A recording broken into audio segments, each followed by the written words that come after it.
টাঙ্গাইলের ৮টি আসনের ৭টিতেই প্রার্থী দিয়েছে বিএনপি। টাঙ্গাইল ৪ আসন কালিহাতীর খবর জানিয়েছেন প্রতিনিধি নওশাদ রানা সানভি।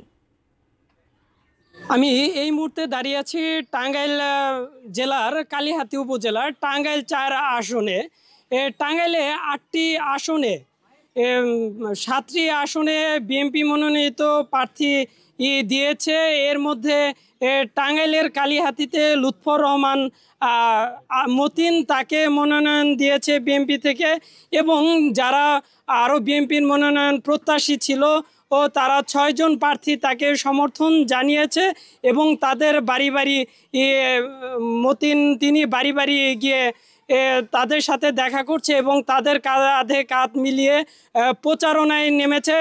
আজ দুপুর থেকেই কিন্তু মোটরসাইকেল র্যালি হয়েছে, এছাড়াও কিন্তু বিভিন্ন লিফলেট বিতরণ, এছাড়াও কিন্তু বিভিন্ন তারেক জিয়ার নির্দেশনা এবং খালেদা জিয়ার নির্দেশনায় কিন্তু ধানের শীষের প্রতীকে ভোট চাচ্ছে এবং বিভিন্ন সচেতনমূলক প্রচার চালাচ্ছে এবং কালিহাতীবাসীকে আশ্বস্ত করছে বিভিন্ন শিক্ষাক্ষেত্রে, চিকিৎসা ক্ষেত্রে বিভিন্ন উন্নয়ন কাজ করে যাবে।